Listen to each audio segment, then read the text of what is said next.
Hey guys, this is P tiger and welcome back to my channel. और आज मैं अपने चैनल के ऊपर आपके साथ एक नई सीरीज को स्टार्ट करने के लिए जा रहा हूं जिसका नाम है प्रिंस ऑफ पावर।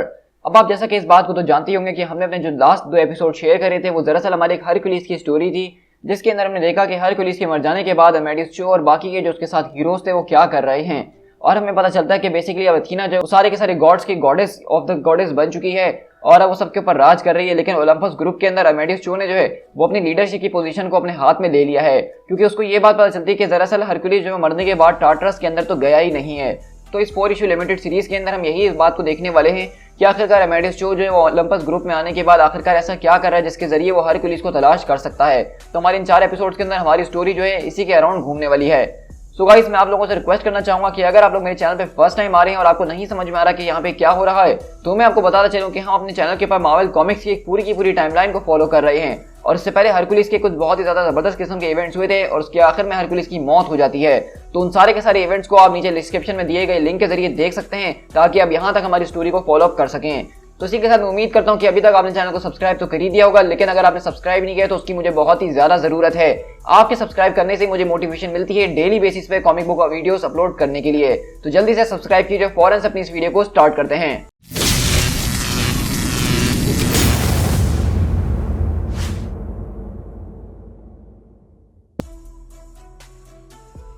अब हमारी कहानी की जो स्टार्ट होती है वो basically council of the God से होती है। अब जिन लोगों को नहीं पता मैं उनको थोड़ा सा बताता चलूं कि मार्वल कॉमिक्स के अंदर एक ऐसी जगह मौजूद होती है जहां पे सारे के सारे अलग अलग पैंथियंस के गॉड्स, अब पैंथियन से मतलब होता है जिस तरह एसगार्डियन गॉड्स एक हो गए, ओलंपियन गॉड्स एक हो गए, इजिप्शियन गॉड्स एक हो गए, हिंदू गॉड्स वो एक हो गए। मार्वल कॉमिक्स में इन सारे के सारे गॉड्स को एग्जिस्ट करवाया जाता है और इन सबको अपने अपने पैंथियंस दिए गए हैं। लेकिन कभी कभार कुछ इवेंट्स ऐसे होते हैं जिसके अंदर सारे के सारे गॉड्स मिलकर एक काउंसिल करते हैं और आगे फ्यूचर को डिसाइड करते हैं कि उनको अर्थ के ऊपर क्या करना है। तो आज एक उसी तरह का दिन है जहां हम देखते हैं कि वहां पे कुछ गॉड्स बोलते हैं कि हमारे सामने एक न्यू एज जो है वो शुरुआत हो रही है और ये एज काफी ज्यादा प्रॉमिसिंग नजर आ रही है। तो वहीं से हम देखते हैं कि दूसरा गॉड कहता है कि तुमने बिल्कुल ठीक कहा, लेकिन इसके अंदर सिर्फ प्रॉमिस एक ही चीज का नजर आ रहा है और वो मौत का है। The great chaos is coming, और ये अपने साथ सब कुछ खत्म करके रख देगी। फॉर्चुनेटली हमारे इस दुनिया के अंदर अभी कुछ लोग ऐसे मौजूद हैं जो कि इस प्राइमोडियल डार्कनेस का मुकाबला कर सकते हैं और उसके खिलाफ आवाज उठाने की हिम्मत तो रखते ही हैं। लेकिन क्या भाइयों, तुम लोगों को ये बात वाकई में लगती है कि हम लोगों को यहाँ पे खामोशी से बैठे रहना चाहिए और टेक्नोलॉजी के ऊपर रिलाई करना चाहिए? जो लोग टेक्नोलॉजी को अपना मास्टर मानने लग गए हैं, जो उसकी पूजा करने लग गए हैं, क्या हम उनमें विश्वास कर सकते हैं कि वो इस डार्कनेस से निपट सकते हैं?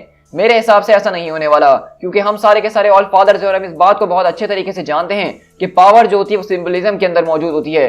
वो इंसान जो कि सिंबलिज्म को सबसे ज्यादा वर्च्यू करता है, जो सबसे ज्यादा उसको डिवोशन देता है, वही सबसे बड़ा सैक्रिफाइस करने के काबिल होता है। लगता है कि तुम लोगों का दिमाग ज्यादा ही खराब हो चुका है। यहाँ पे तुम जिन 2 लोगों की बात कर रहे हो वो भले कितने भी महान क्यों ना हो, लेकिन वो है तो मोर्टल्स ही ना। तो हम देखते हैं कि वो लोग यहाँ पे आयरन मैन और कैप्टन अमेरिका की बात कर रहे होते हैं, लेकिन वहीं से एक और आदमी बोलता है द ओडिनसन, बाल्डर का भाई, वो भी उन लोगों के साथ मौजूद है और हम उसके ऊपर पूरा विश्वास कर सकते हैं क्योंकि वो हम में से ही एक है। लेकिन इसी तरह देखने के वहीं पे अथीना आती है अपनी बिजली चमकाते हुए और कहती है कि तुम लोगों ने बिल्कुल ठीक कहा कि ये सारे के सारे कैंडिडेट्स काफी ज्यादा वर्दी हैं जो कि हमारे अगले चैंपियन बन सकते हैं, जो कि अर्थ के ऊपर सारे के सारे हीरोज को लीड कर सकते हैं। तो वहीं से वो लोग कहते हैं अथीना पेनहेलेनियोस, जो कि अभी अभी हमारे सारे के सारे ग्रुप के नए मेंबर बनी है, हम यहाँ पे तुम्हें वेलकम करते हैं सिस्टर, और हम तुम्हारे लॉस के लिए बहुत ही ज्यादा अफसोसनाक भी हैं। एक लंबे अरसे से हम इंतजार कर रहे हैं कि ओलंपियंस के अंदर से कोई ऐसा गॉड आके हमारे साथ बैठे जो कि हमारी बातों को समझ सके, ना कि सिर्फ अपने बड़बोलेपन को दिखाए।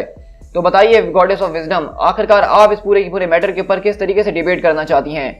और इसी तरह देखते हैं कि बाल्डर भी यहाँ पे मौजूद होता है और कहता है कि थॉर, कैप्टन अमेरिका और आयरन मैन, आपकी नजर में हीरोइक एज का ग्रेटेस्ट चैंपियन कौन होना चाहिए? तो हम देखते हैं कि बेसिकली ये जो हीरोइक एज शुरू हुई है, अब इसके अंदर सारे के सारे गॉड्स मिलकर अपना एक चैंपियन चूज कर रहे हैं और उनके पास 3 कैंडिडेट्स मौजूद हैं, जिसके अंदर थॉर, कैप्टन अमेरिका और आयरन मैन है जो कि इनका चैंपियन बनेगा और सारे के सारे हीरोज को अर्थ के ऊपर लीड करेगा। लेकिन वहीं से अथीना आती है और कहती है आखिरकार आप लोगों ने इन तीनों को ही क्यों चुना? ये कुछ ज्यादा ही ऑब्वियस नहीं है माय लॉर्ड्स, लेकिन आखिरकार क्यों? इन तीनों में से ही क्यों? मेरे ख्याल से अब तक आप लोग मेरी बात समझ ही गए होंगे कि मैं किसको चूज करना चाहूंगी। मेरी नजर में वो बच्चा ही है। और अगले वाले हम देखते हैं कि हमारी कहानी यहाँ से सीधा शिफ्ट होती है अमेडियस चो के पास, जहां हम देखते हैं कि लेस वेगास सिटी के अंदर वो यहाँ पे एक जबरदस्त किस्म के बहुत बड़े से मॉन्स्टर से मुकाबला कर रहा होता है। और अगर आप नहीं जानते तो मैं आपको बताता चलूं कि अमेडियस चो जो है वो एक मार्वल कॉमिक्स के अंदर होने वाला बच्चा है जो कि एक सुपर जीनियस है। इसने छोटी सी उम्र में एक बहुत ही बड़े चैंपियनशिप को हरा के रख दिया था, जिसके जरिए दिमाग को टेस्ट किया जाता है। और हमने देखा कि किस तरीके से हरकुलिस का बेस्ट फ्रेंड रहने के बाद, अब उसकी मौत के बाद, वो उसकी मेस को इस्तेमाल करके उसके सारे के सारे वही काम कर रहा है जो कि हरकुलिस किया करता था। और इसी तरह हम देखते हैं कि यहाँ पे अमेडिस जो उस विलन से मुकाबला कर रहा होता है, और साथ ही साथ यहाँ पे हम देख रहे हैं कि ब्रूस बैनर भी जो है उसकी यहाँ पे सारी की सारी मदद कर रहा होता है इस पूरे के पूरे मामले को सॉल्व करने के अंदर। लेकिन इसी तरह हम देखते हैं कि वहाँ पे एक बहुत बड़ा सा फेरिस व्हील जो होता है वो उसको वहाँ पे एक विलन गिराने के अंदर लग चुका होता है जिसका नाम ग्रिफिन है।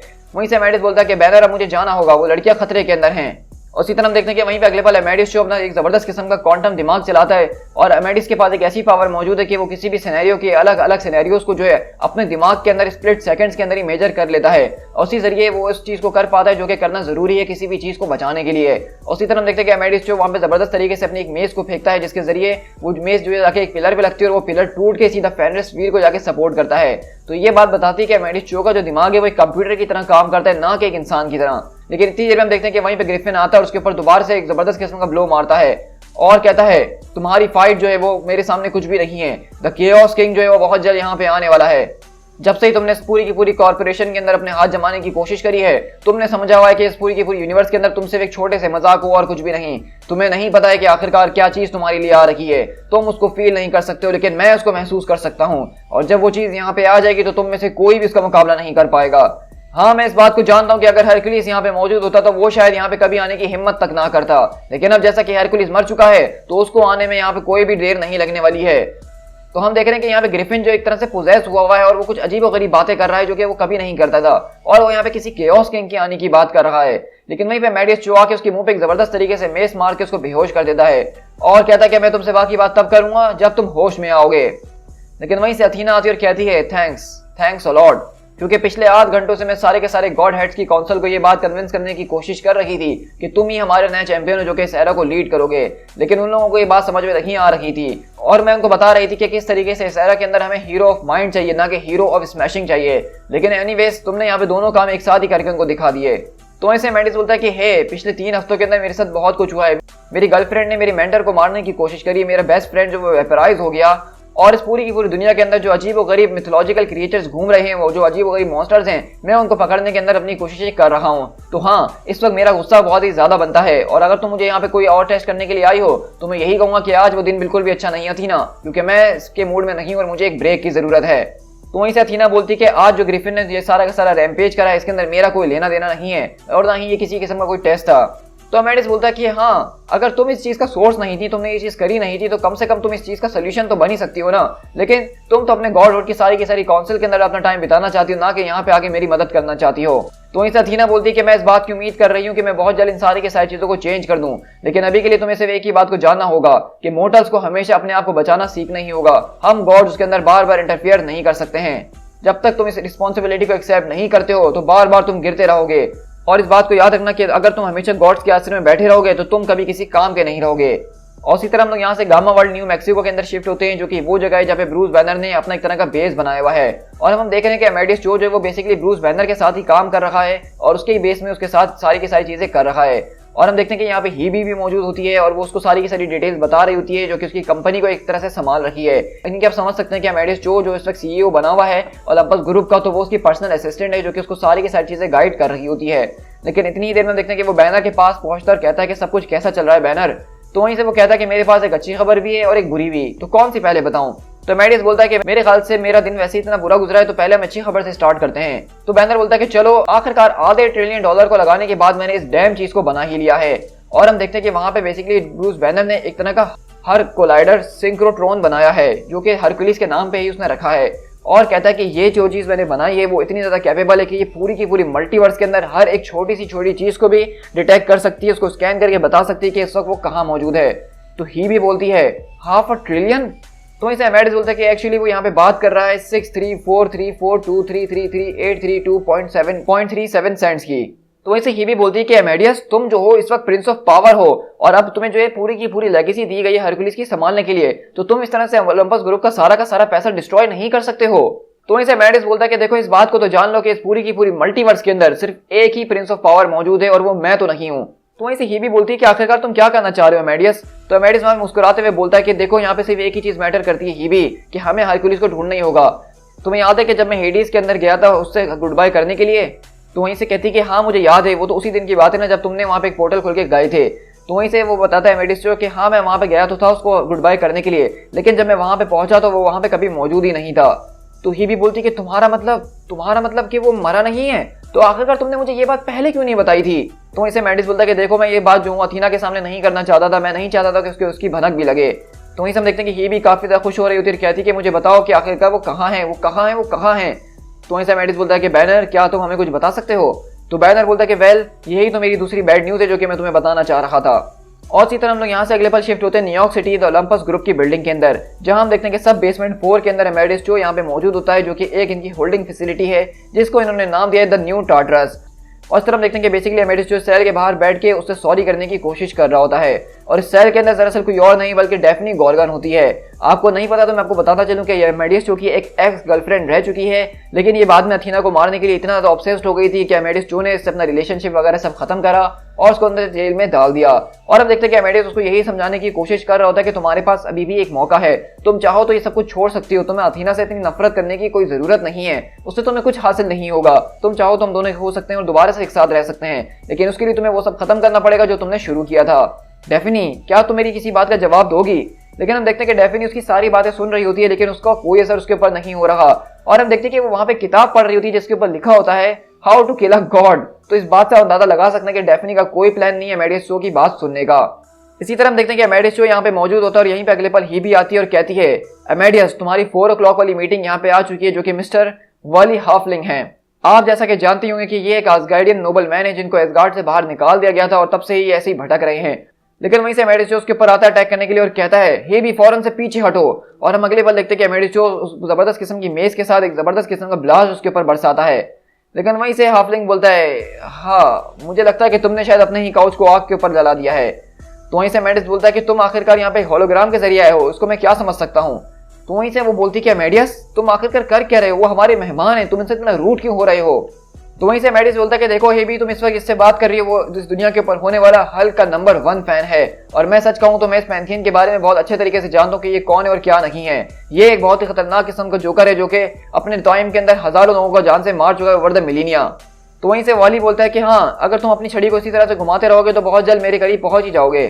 तो वहीं से मेडिस बोलता है कि देखो मेरी बात जरा कान खोल के सुन लो, आज का दिन मेरा वैसे ही बहुत ज्यादा बुरा गया है, तो अगर तुम यहाँ पे किसी भी किस्म की फालतू की कोई बात करने के लिए आए हो तो मैं उसके अंदर बिल्कुल भी इंटरेस्टेड नहीं हूँ, और जहाँ कहीं भी तुम्हारी फिजिकल बॉडी मौजूद है उसको तो मैं कुछ सेकंड्स के अंदर भी तलाश कर ही लूंगा और मैं वहीं पे आके तुम्हारी वो हालत करूंगा जो तुम कभी भूल नहीं पाओगे।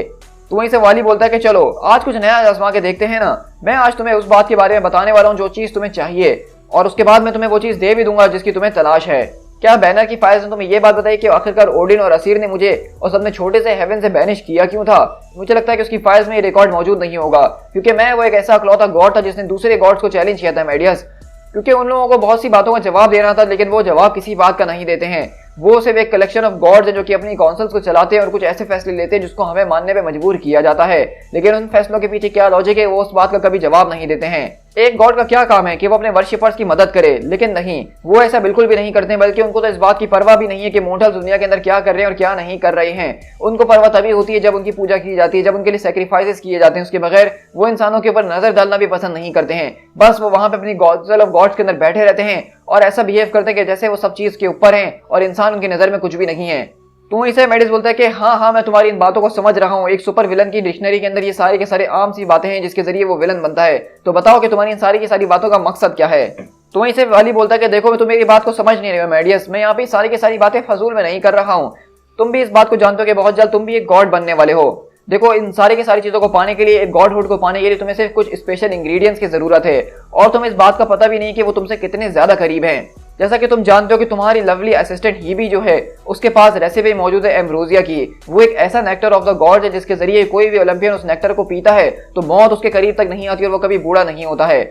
After the centuries of research मेरे पैंथियन ने इस बात को डिस्कवर करा है कि बेसिकली अगर एम्ब्रोसिया को कंबाइन किया जाए एप्पल्स ऑफ आइड्यून जो कि नॉर्स मिथोलॉजी के एक ऐसे एप्पल्स है जो कि उनको जवान रखने में मदद करते हैं, और उसके अंदर एक स्पेल डाला जाए जो कि बुक ऑफ थॉट से मौजूद है, जो कि एक Egyptian God of the knowledge की बुक है जिसके अंदर उसने दुनिया भर के अंदर जितना भी मैजिक है उसकी नॉलेज को लिखा हुआ है, उन तीनों की तीनों चीजों को मिलाया जाए और उसके बाद और उन सबको जो एक मून कप ऑफ धनवंतरी के अंदर मिलाया जाए जो कि फिजिशियन ऑफ हिंदू गॉड्स माने जाते हैं, उन सारी की सारी पावर्स को अगर एक साथ जमा करके इकट्ठा किया जाए तो एक ऐसी गजब की पावर देगा जिसके जरिए कोई आम सा इंसान, कोई मोर्टल भी जो है वो एक गॉडहुड को अचीव कर सकता है। तुम जो है एम्ब्रोसिया को प्रोवाइड कर सकते हो, लेकिन उन बाकी सारी की सारी चीजों का रास्ता वो मैं तुम्हें दिखा सकता हूँ कि वो कहाँ छुपी हुई हैं। और अगर हम दोनों एक साथ मिल जाएं तो हम इन सारी की सारी चीजों को एक साथ मिलकर तलाश कर लेंगे और फिर हम उन सारे के सारे गॉड से जाके चुनौती ले सकते हैं जो कि हमारी बात कभी सुनते नहीं है। तो बताओ अमेडियस, तुम क्या कहते हो? मैं जानता हूँ कि तुम्हें भी उन गॉड से उतनी ही नफरत है जितनी मुझे नफरत है।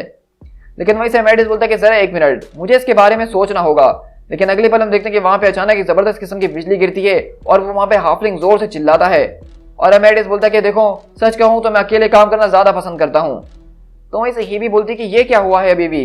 तो अमेडियस बोलता है कि जैसा कि एग्जैक्टली मैंने उससे कहा था कि मैं इसकी फीडबैक के लूप को इस्तेमाल करते हुए इसकी ओरिजिनल फॉर्म तक पहुंच ही जाऊंगा और वहां पे जाके उसको झटका दूंगा, और मैंने बिल्कुल वैसा ही करा। लेकिन जरा एक सेकंड, मुझे इस पूरे के पूरे पेपर को तो देखने दो। अच्छा, तो इसके अंदर लिखा है एप्पल ऑफ ईडन, जो कि garden of the east side of hall of Valhalla के अंदर मौजूद है।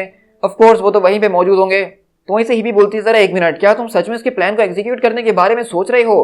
तो मेडिस बोलता है कि और नहीं तो क्या, तुम्हें यह लगता है कि अगर मुझे हरकुलिस को तलाश करना है तो बिना किसी शक्तियों के मैं उसको तलाश कर पाऊंगा? ऐसा नहीं होने वाला है। अगर मुझे उसको ढूंढना है तो मुझे उसके जैसा ही एक गॉड बनना होगा।